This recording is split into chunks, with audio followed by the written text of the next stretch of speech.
Tuhan, kami mengucap syukur buat hari ini. Tuhan, terima kasih buat anugerah demi anugerah-Mu dalam hidup kami. Kalau kami masih boleh ada sebagaimana kami ada hari ini, semua karena anugerah Tuhan dalam hidup kami. Ajar kami Bapa selama hidup ini untuk terus mencari kehendak dan rencana Tuhan dalam hidup kami, supaya hidup kami sungguh-sungguh memuliakan Engkau. Tuhan, terima kasih Bapa, urapi hamba-Mu yang tidak ada apa-apanya, dan bukakan setiap rahasia kebenaran firman-Mu bagi kami. Kami buka hati kami untuk mendengarkan firman. Di dalam nama Yesus, Tuhan dan Juru Selamat kami yang hidup, kami berdoa dan bersyukur. Haleluya. Amin. Shalom saudara, saya percaya setiap kita pasti ada di dalam perlindungan Tuhan, dengan keadaan yang luar biasa dan tetap di dalam perkenanan Tuhan tentunya. Ya, hari ini kita akan sama-sama belajar dari firman Tuhan. Saya beri tema firman Tuhan hari ini, akibat dosa yang tersembunyi. Saudara, tidak ada satu orang pun yang tidak berdosa di dunia ini, tetapi ada dosa yang membawa maut, ada dosa yang hanya karena kejatuhan. Jadi ketika kita bertobat terima Yesus, tentunya kita akan semakin dibawa untuk mengerti ya apa arti dosa di dalam hidup manusia. Nah, kita mau belajar sama-sama hari ini dosa yang berdampak bahkan bisa membawa maut dalam kehidupan orang percaya. Ketika setan membujuk kita untuk melakukan suatu dosa, maka setan juga akan membuat kita berusaha untuk menutupi dosa yang kita lakukan itu. Kenapa? Karena setan tidak ingin kita hidup di dalam keterbukaan.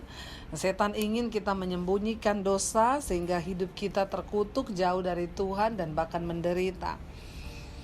Satu saat ada satu orang bapak yang menghubungi saya, lalu dia berkata begini, "Bu, saya mau tanya nih kepada ibu ya. Saya ini dulu kehidupannya itu nggak baik. Saya tidak menurut pada firman Tuhan. Saya tukang selingkuh. Ya, beberapa kali saya selingkuh dan menyakiti hati istri. Tetapi satu saat saya dijamah Tuhan, lalu saya bertobat. Dan saat itu saya ingat banget, saya pernah panggil istri saya dan saya berkata kepada istri saya, kalau nanti saya selingkuh lagi, maka biar Tuhan bikin usaha kita bangkrut. Dan akhirnya berjalan beberapa waktu, ya saya tetap beribadah bersama istri. Semuanya baik-baik saja. Tetapi beberapa bulan terakhir ini, Bu, saya tuh bingung karena toko saya sepi, bahkan barang di gudang pun ya masih tetap utuh karena penjualan tersendat dan bisa dibilang saya sekarang terancam bangkrut. Oh, saya bilang. Terus, nah saya mau tanya sama ibu, apakah yang membuat usaha saya bangkrut ini Tuhan? Lalu saya berkata kepada dia, saya bilang, "Pak, berarti kan kalau dengar dari cerita Bapak yang tadi di depan Bapak ngomong, Bapak pernah berkata sama istri dan juga sama Tuhan, kalau saya selingkuh lagi, maka Tuhan bikin usaha saya bangkrut." Ya. Berarti sekarang nih Bapak selingkuh. Berarti kan tadi Bapak bilang udah diambang kebangkrutan. Dia nggak mau jawab dengan jujur, dia malah gimana ya Bu? Ya saya nggak tahu, makanya nih saya mau tanya Bu, apa Tuhan yang bikin saya bangkrut? Enggak, saya mau tanya dulu Pak, berarti Bapak sekarang selingkuh? Kan itu yang Bapak ngomong tadi di depan. Ya, jadi sekarang tuh saudara, orang itu kadang-kadang kalau mau konseling ya, makanya saya juga minta ya kepada saudara, kalau mau konseling tuh terbuka dari awal. Ya, kasih tahu kepada hamba Tuhan, begini-begini, jangan ditutupin. Akhirnya ya untung saya juga dikasih hikmat sama Roh Kudus, saya peka, saya tanya, berarti Bapak sekarang selingkuh? Lalu dia mulai jawab, "Iya Bu, jadi gini Bu, kemarin tuh saya jatuh sama sekretaris saya di kantor, lalu kami beberapa kali melakukan hubungan." Nah itu saudara ya, jadi dosa yang disembunyikan itu pasti membawa dampak dalam hidup kita. Jangan menyembunyikan dosa, saudara. Kenapa? Karena dosa itu pencabut damai sejahtera nomor 1 dalam hidup manusia. Kita akan belajar dari kisah satu orang tokoh di Alkitab yang cukup luar biasa. Dari 2 Samuel pasal yang ke-11 kita baca sama-sama. Di sana kisahnya tentang Daud dan Betseba. Ya. 2 Samuel pasal yang ke-11, Daud dan Betseba. Pada pergantian tahun, pada waktu raja-raja biasanya maju berperang, maka Daud menyuruh Yoab maju beserta orang-orangnya dan seluruh orang Israel. Mereka memusnahkan Bani Amon dan mengepung kota Raba. Sedang Daud sendiri tinggal di Yerusalem. Jadi waktu musim perang, Daud suruh anak buahnya berperang dan dia tinggal di kerajaan. Ayat yang kedua, sekali peristiwa pada waktu petang ketika Daud bangun dari tempat pembaringannya, lalu ia berjalan-jalan di atas sotoh istana, tampaklah kepadanya dari atas sotoh itu seorang perempuan sedang mandi. Perempuan itu sangat elok rupanya. Ya saudara, jadi kalau saudara itu bertanyalah yang ada di Alkitab. Jangan bertanya yang tidak ada di Alkitab.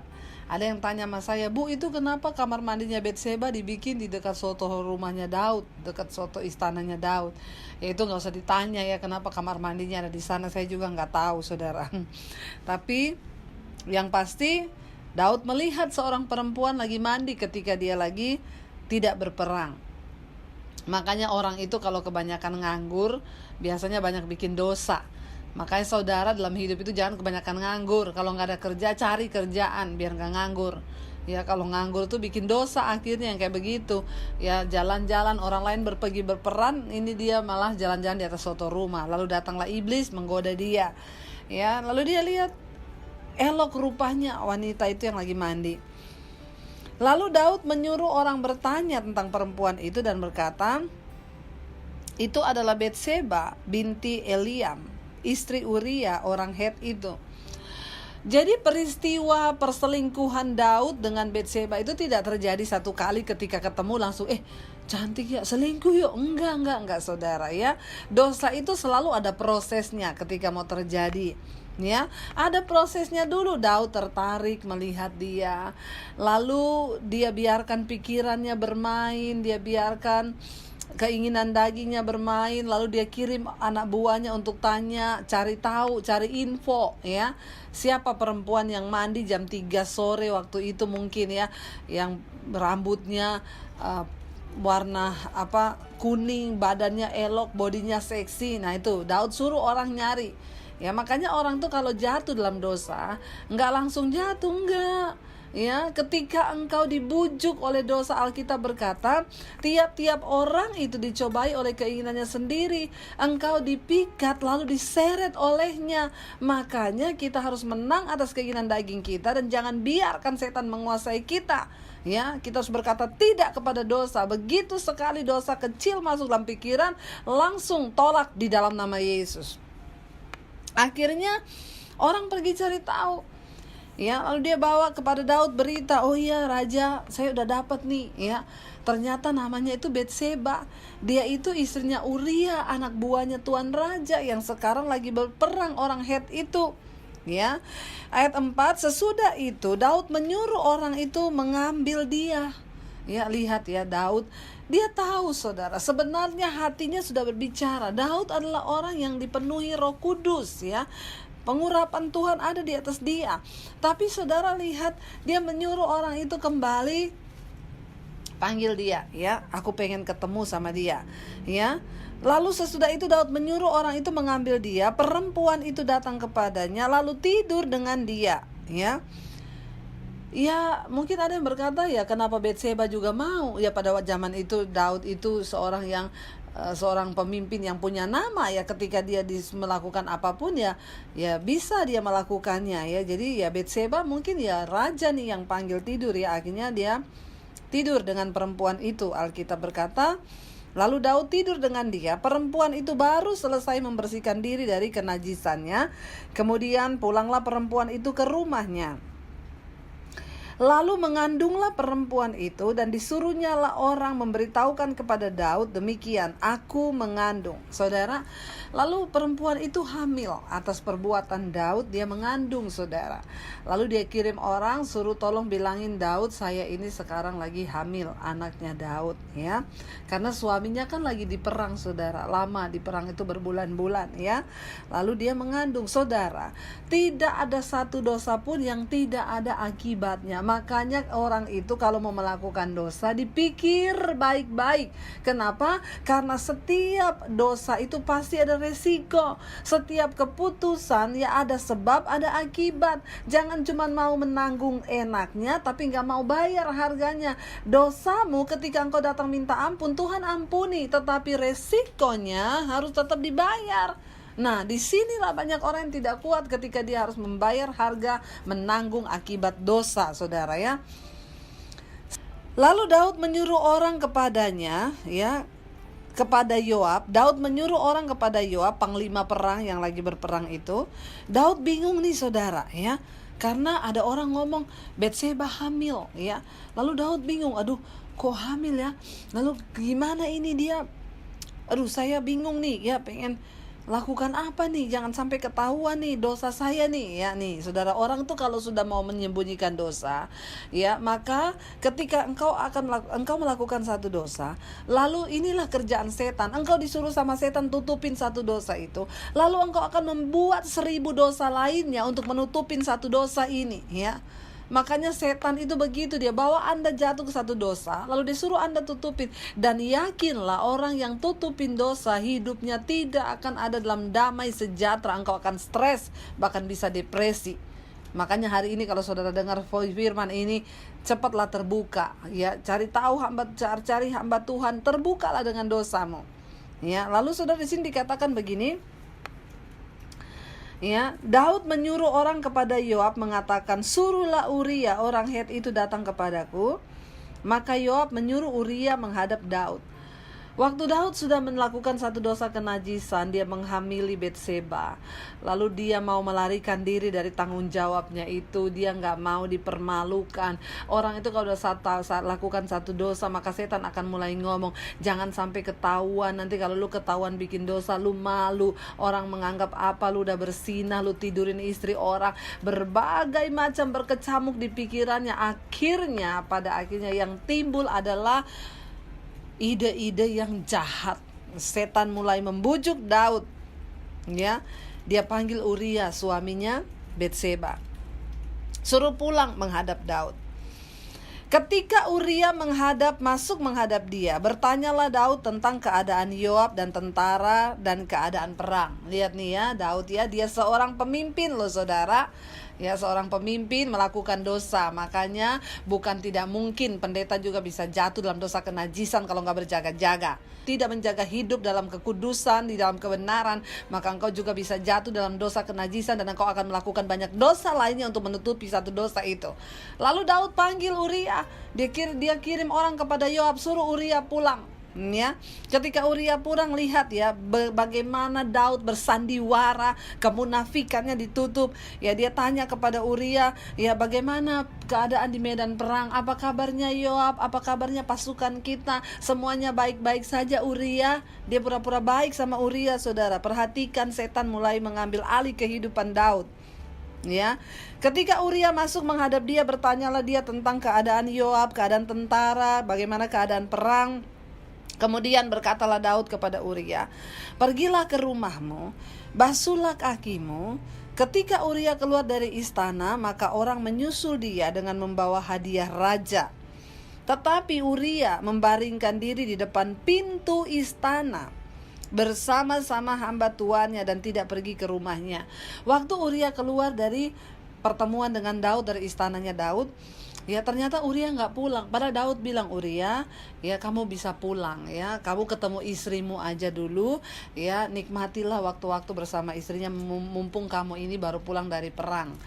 Ternyata saudara, di luar dugaan Daud. Biasanya tentara itu kalau udah pulang perang, yang duluan dilakukan apa? Pengen ketemu istri, pengen ketemu anak di rumah kan saudara ya. Di sini tidak diceritakan kalau Betseba itu punya anak ya, mungkin ya mereka pengantin baru atau apalah, pokoknya belum punya anak. Di sini nggak diceritakan. Ya bahkan beberapa orang tentara kalau baru pulang perang itu kadang-kadang pulang ke rumah ya langsung tertidur sama ransel-ranselnya. Saking apa? Dia cari kenyamanan. Udah lama di medan perang itu nggak enak, cari kasur yang empuk, pengen ketemu istri ya, pengen meluk istrinya kan udah kangen. Tetapi di luar dugaannya Daud, ternyata Uria tuh nggak mau. Dan saudara percaya di sini Tuhan turut bekerja dalam segala hal untuk mendatangkan kebaikan. Saya yakin mungkin hatinya Uria itu Tuhan yang sengaja buat gitu. Kenapa? Untuk membuka semua topeng kebusukan Daud yang disembunyikan tentang kejatuhannya dalam kenajisan dan persinahan yang dia buat. Uria nggak mau pulang. Uria tidur di depan pintu istana. Di situ dikatakan Uria membaringkan diri depan pintu istana bersama hamba-hambanya dan tidak pulang ke rumahnya. Kenapa saudara? Lalu ayat 10 diberitahukanlah kepada Daud demikian, Uria tidak pulang ke rumahnya. Lalu berkatalah Daud kepada Uria, bukankah engkau baru pulang dari perjalanan dari perang? Mengapa engkau tidak mau pergi ke rumahmu? Daud sampai bingung, tanya kepada Uria, loh kamu ini kan baru pulang perang, berbulan-bulan kamu di medan perang, kenapa kamu gak mau pulang ketemu istrimu? Karena Daud berharap Uria pulang tidurin istrinya, supaya kalau istrinya didengar hamil itu karena perbuatan Uria. Saudara perhatikan, waktu orang menyembunyikan dosa, maka dosa yang lain yang lebih jahat akan masuk. Itu cara kerja iblis saudara. Makanya hari ini bebaskan dirimu dari semua ikatan dosa. Kenapa? Yesus sudah datang untuk memerdekakan kita dari apa? Dari hukum dosa dan hukum maut. Karena Tuhan gak mau engkau hidup di dalam kekacauan, kegalauan. Orang yang menyimpan dosa itu hidupnya gak tenang saudara, ya. Lalu diberitahukan kepada Daud, Daud panggil tanya, kenapa kamu gak mau pulang Uria? Kamu kan baru pulang dari perang. Ayat yang ke-11, tetapi Uria berkata kepada Daud, Abud serta orang Israel dan orang Yehuda diam di dalam pondok. Juga tuanku Yoab dan hamba-hamba tuanku berdiri di kemah di padang. Masakan aku pulang ke rumahku untuk makan dan minum dan tidur dengan istriku? Demi hidupmu dan demi nyawamu aku takkan melakukan hal itu. Saudara, Uria adalah seorang prajurit yang luar biasa. Ketika Daud menyuruh dia pulang, ternyata itu adalah niat jahatnya Daud untuk menjebak Uria, menutupi dosa kebusukannya. Tetapi Uria berkata kepada Daud, orang Israel, tabut Allah, bahkan panglima perangku Yoab lagi ada di padang, mereka tidak tidur, mereka hanya tidur di pondokan di padang gurun. Apakah pantas aku seorang prajurit harus pulang ke rumah dan bersenang-senang makan dan minum dan tidur dengan istriku? Lalu Uria berkata apa? Demi nyawa dan hidupmu raja, dan demi nyawaku juga, aku tidak akan melakukan hal itu. Saudara lihat, Uria adalah seorang prajurit yang luar biasa. Harusnya Daud bangga memiliki seorang prajurit yang seperti ini. Tetapi karena dia punya kepentingan licik dan jahat untuk menutupi dosanya, dia merasa dia tidak berhasil, ya. Lalu apa yang dia lakukan saudara? Ayat 12, Daud mulai bingung, apa yang harus saya lakukan? Aduh, kenapa Uria gak mau pulang tidur sama istrinya? Aduh, kalau ketahuan nih dosa saya ini apa, bagaimana dan apa yang akan terjadi? Kata Daud kepada Uria, tinggallah hari ini di sini, besok aku akan melepas engkau pergi. Jadi Uria tinggal di Yerusalem pada hari itu. Keesokan harinya Daud memanggil dia untuk makan dan minum dengan dia, dan Daud membuatnya mabuk, ya. Pada waktu malam keluarlah Uria untuk berbaring tidur di tempat tidurnya bersama-sama hamba-hamba tuannya. Ia tidak pergi ke rumahnya. Lihat saudara, salah satu niat liciknya suruh Uria pulang tidak terlaksana. Uria gak mau. Akhirnya Daud kecewa dan memutar akal dan pikiran untuk menyembunyikan semua dosanya. Lalu dia akhirnya membuat Uria mabuk. Lalu Daud mengajak Uria untuk minum di istananya. Diberi minum yang banyak saudara, sampai akhirnya mabuk. Dengan harapan apa? Kalau Uria mabuk, Uria akan pulang ke rumahnya dan tidur dengan istrinya. Tetapi mabuk-mabuk pun Uria tetap prajurit. Dia nggak pulang tidur di rumahnya dengan istrinya. Dia tetap tidur di depan pintu istana raja bersama hamba-hamba yang lain. Lalu Daud semakin, saudara, pikirannya semakin kacau. Lalu saudara, akhirnya Daud semakin pusing dan dia semakin berpikir keras bagaimana cara untuk menyembunyikan dosaku ini. Ya, Uria mabuk pun gak mau pulang, tetap tidur di istana. Apa yang terjadi saudara? Daud sudah pusing. Akhirnya paginya Daud menulis surat kepada Yoab dan mengirimkannya dengan perantaraan Uria. Ya, Uria disuruh pergi balik ke medan perang, bawa surat dari Raja Daud.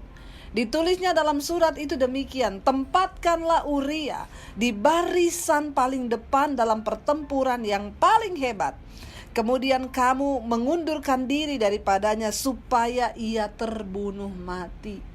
Saudara, ya, ketika orang sudah melakukan satu dosa, maka seringkali dia akan tega melakukan dosa yang lain. Yang dia tahu Uria adalah seorang prajurit yang begitu luar biasa, yang berkata, demi nyawamu rajaku, dan demi nyawa semua teman-teman kita, dan demi tabut Allah itu, Uria tetap berdiri di medan peperangan.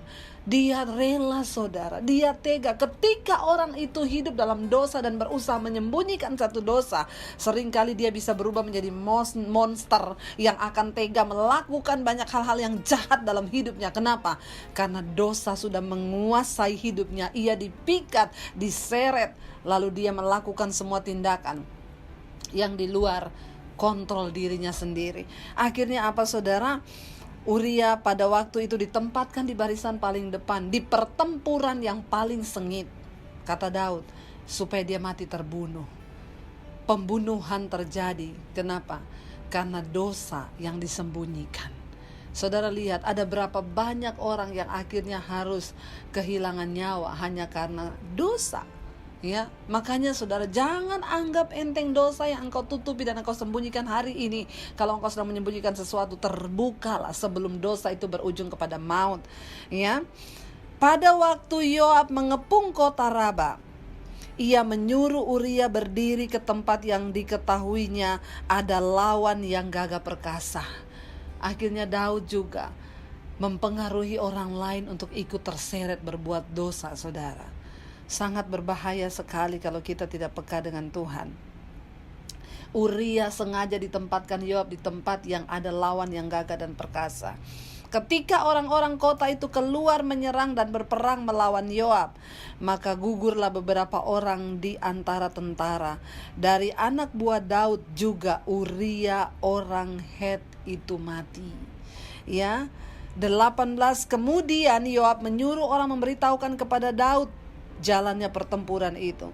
Ia memerintahkan kepada suruhan itu demikian: jika engkau sudah selesai mengabarkan jalannya pertempuran itu kepada raja, dan jikalau raja menjadi geram dan berkata kepadamu, mengapa kamu demikian dekat ke kota itu untuk berperang? Tidakkah kamu tahu bahwa orang akan menahan diri atas dari tembok?